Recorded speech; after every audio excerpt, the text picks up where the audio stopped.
vlog in a bit. I know I say that like every time I've made them. Now I gotta find 1 Corinthians again.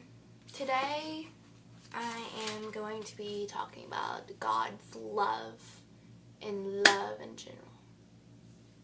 Because love is awesome. At least God's love is. I don't know about the other one. I was going to say something. Oh. I have quite a few different books I'm going to be in. I'm just going to be skipping around, and it's not going to be structured. It's just going to be like, hey, this is God's love. And I'm going to try to define each thing as I go along. Anyway, just bear in with me. I am right now in 1 Corinthians chapter 13. So I think I've read this to you guys before. Oh well. I'm going to start in verse 4, and I think I'm going to end like 9. I think it's 9. It might be 13. I don't remember. Yeah, it's 13. I'm going to read 4 through 13. Yeah, okay. Love suffers long and is kind.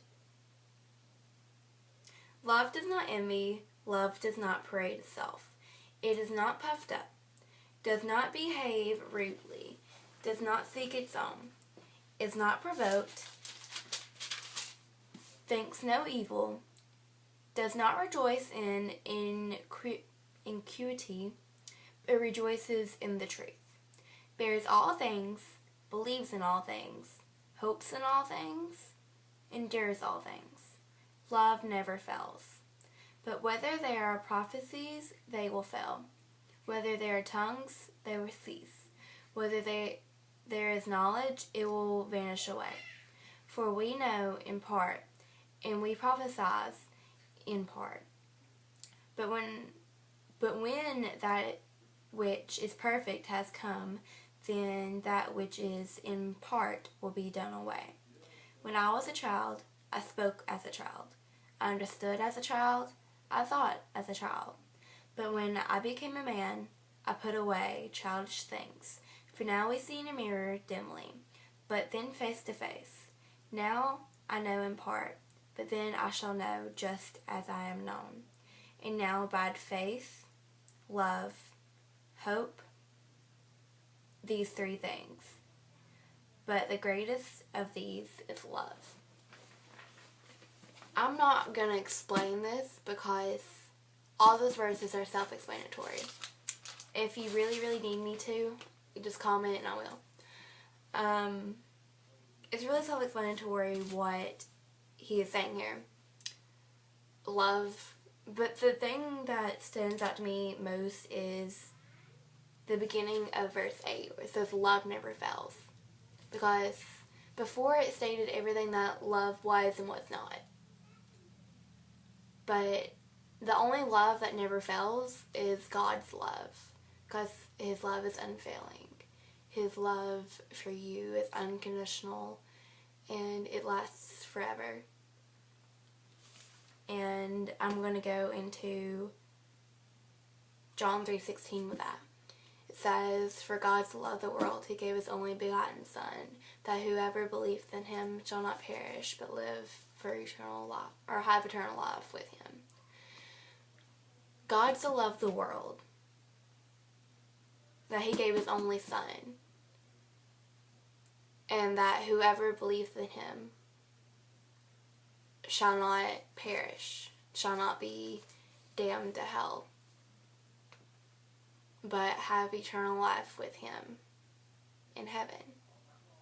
He sent His only Son to die for you on a cross, to suffer, to go through all this, to just everything. And never once did Jesus sin. The devil tried to tempt Him over and over again, but Jesus never gave in to his temptations. Jesus was perfect. He was the only perfect thing. And God's love is perfect. Jesus was the only perfect thing that ever walked this earth.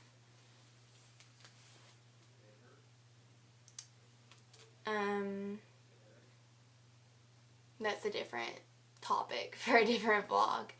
But I'll definitely get into that. If I have Romans still bookmarked, because I already did this before, and I took out all my little bookmarks. So, where is Romans? Here I am in Romans. Okay, I'm in Romans chapter 5, verse 8. But God demonstrates his... Okay. But God demonstrates his own love towards us, in that while we were still sinners, Christ died for us. I'm going to go into verse 9. Much more, then, having now been justified by his blood, we shall be saved from the wrath through him. I'm going to go back to verse 8. It says, but God demonstrates his own love towards us.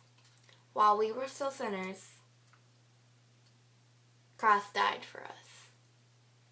God loved us so much that he sent his only son. Imagine if you were a mother and you just had your baby, and then many years later, he dies on the cross for everyone to take away the being damned to hell. You have the choice to choose between God and heaven and all, just heaven. It's perfect. It's God's creation.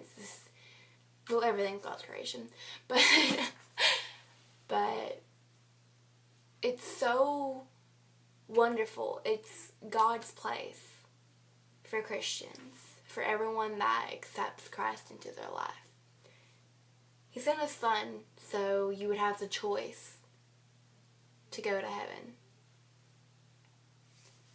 But if you don't choose him, you'll be in hell forever. That enough. God's love is enough to be like, oh my, please forgive me, Jesus. I can't stress that enough. He's perfect. Jesus rules. I'm trying to find Ephesians. Where is Ephesians? Okay, here's Ephesians. Okay, I'm going to read Ephesians chapter 2, verses 4 through 5. But God, who is rich in mercy, because of his love, his great love, with which he loved us, even when we were dead in trespasses, made us alive together with Christ. By grace, you have been saved.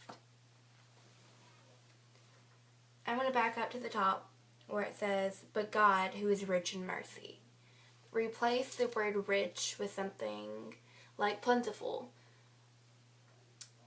and substitute that in. But God, who is plentiful in mercy because of his great love. Not just his love, but his great love.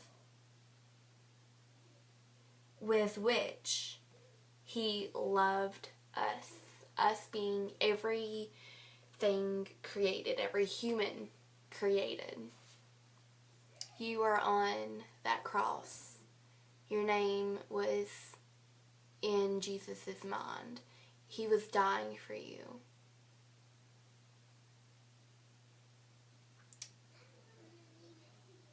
He loved us, even when we were dead in trespasses, made us alive together with Christ.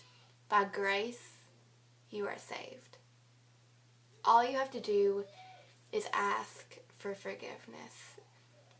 The ABCs, if you will. Admit, believe, confess. Admit to God you are a sinner. Believe that he sent his son to die for you. And confess with your mouth that you believe and that you're asking for forgiveness.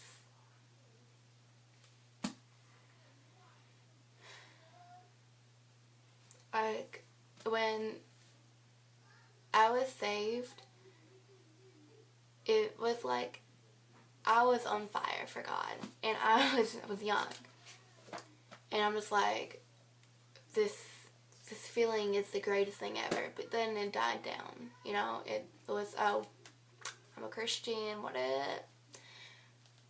No. It died down, but then it rose back up. But then it died down. If you've ever been on fire for God, then you know how wonderful that feeling is. It's just like, wow. There's nothing that can stop me. Whom shall I fear? For I'm yours.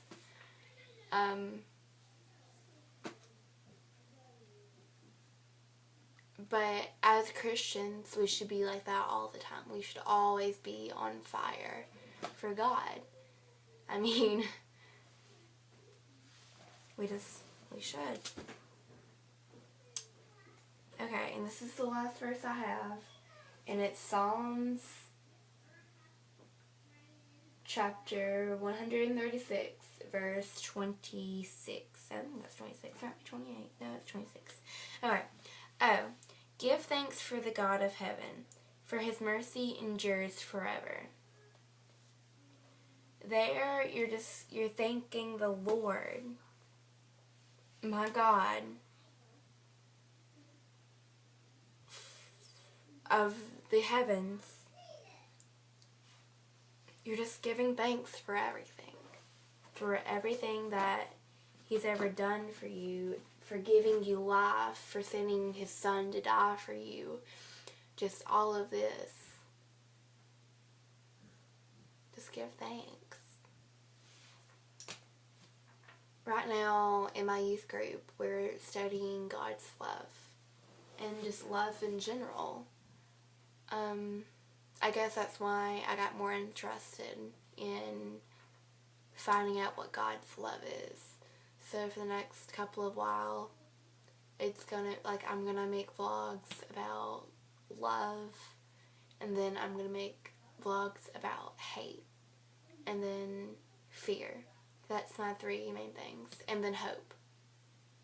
My 4 main things, I guess. But yeah, thanks for watching, and I hope you enjoyed it. Just don't forget to pray and have a blessed night.